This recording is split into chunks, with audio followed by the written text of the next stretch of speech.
What if I told you that the very foundation of Bitcoin, its legendary security, is facing a ticking time bomb? And what if the fuse on that bomb is getting shorter every single day?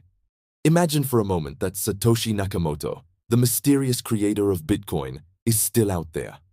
A brilliant, patient figure, watching over his creation and a personal fortune of over 1 million Bitcoins, untouched for 16 years. That's a staggering $110 billion today, making him one of the wealthiest people on the planet. Most of us assume these coins are lost forever, a permanent part of Bitcoin's scarcity. But what if they're not lost, but just waiting? Waiting for a threat that could not only unlock them, but also unravel the entire Bitcoin network. That threat is quantum computing. This isn't science fiction. It's pure mathematics. Quantum computers, with their immense power, are being designed to do one thing exceptionally well: break the very encryption that protects your Bitcoin. An algorithm called Shor's algorithm is a direct threat to the digital signatures that secure every transaction. In simple terms, a powerful enough quantum computer could look at a public Bitcoin address and figure out the private key. And as you know, whoever has the private key owns the Bitcoin.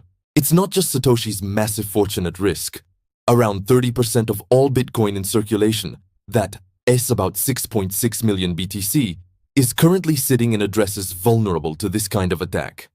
We're talking about hundreds of billions of dollars, just waiting to be taken. And the day this becomes possible, what experts call Q-Day, is approaching faster than you think. While some say we have a decade, many experts at recent panels like Lugano's Plan B believe it could happen before 2030. Now, in a normal, centralized system, this would be a manageable problem. You'd push out a security update, and everyone would be protected. But Bitcoin is different. It's decentralized. It operates on consensus. There's no CEO, no central committee to make a decision. Millions of users, miners, and developers around the world have to agree on a path forward.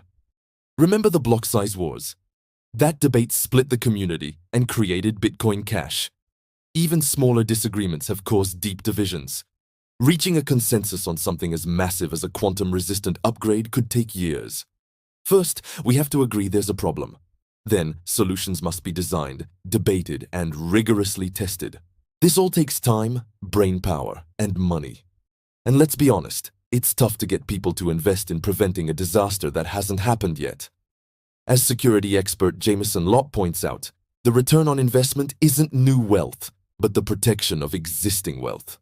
But if we fail to act, we're not just risking theft. We risk a catastrophic loss of trust and a collapse in Bitcoin's value. So, how exactly could this attack happen? The biggest risk is a quantum attacker deriving your private key from your public key, which is recorded forever on the blockchain. Once they have that key, they can spend your coins. It's that simple. Addresses starting with a 1 or a 3, which were common in Bitcoin's early days, are especially vulnerable. Even newer addresses become exposed at the exact moment you make a transaction. When you send Bitcoin, your full public key is briefly broadcast to the network. A quantum computer could snatch that key, calculate your private key in minutes, and steal your funds before your transaction even confirms. That's why a network-wide migration to new quantum-safe addresses is absolutely essential. For now, Bitcoin mining seems relatively safe. While quantum algorithms could theoretically speed up mining, the sheer computational cost makes this a more distant threat. Even if a few entities with quantum computers temporarily dominate mining, Bitcoin's difficulty adjustment would eventually kick in and restore balance. But there's another, more insidious threat: retroactive exposure. A quantum computer wouldn't just be able to steal funds in the present, it could break the encryption on every transaction in Bitcoin's history.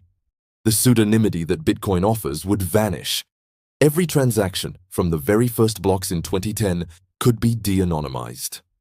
Imagine a superchain analysis capable of tracing funds, revealing a decade's worth of financial history, and linking it all to real-world identities. There is no technical fix for this. Once that data is out, it's out forever.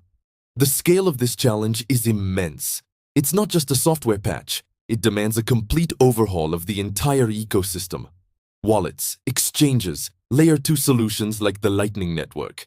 Everything will need to be upgraded. This isn't a small tweak. It's one of the most profound changes Bitcoin will ever have to face. The good news is the race to defend Bitcoin has already begun. Brilliant developers are already proposing solutions. A proposal called BIP 360 aims to create new quantum-resistant addresses. Others, like Jameson Lopp, are outlining a phased migration plan to move everyone to safety. There are even discussions about what to do with vulnerable lost funds, like Satoshis. Should they be frozen to prevent theft? Should they be burned? These are not just technical questions, they are deeply philosophical. Tech companies are also stepping up. BTQ Technologies has already demonstrated a quantum-safe version of Bitcoin Core, proving that a defense is achievable. But we are in a race against time. Billions are being poured into building quantum computers. The same investors who fueled the AI boom are now turning their attention to quantum supremacy. The stakes could not be higher. At the center of it all is Satoshi's fortune, the largest single concentration of wealth in Bitcoin's history. If he is alive, this threat might be the one thing that forces him to finally move his coins. If he's gone, the community must decide their fate. Right now, there are more questions than answers. The only certainty is the urgency to act. Developers need to finalize and test solutions. Investors need to fund this critical work. And you, the Bitcoin user, need to be aware and prepared to migrate your funds when the time comes. This isn't like other upgrades. This will require action from every single person who holds Bitcoin. This is arguably the greatest test Bitcoin has ever faced. To survive and remain the anti-fragile hard money we believe in, the entire community must come together and act decisively. The clock is ticking. Thanks for watching. This is a critical conversation for the future of Bitcoin, so please share this video to help raise awareness. And if you want to stay informed on this and other important topics, be sure to like, subscribe, and hit that notification bell. We'll see you in the next one.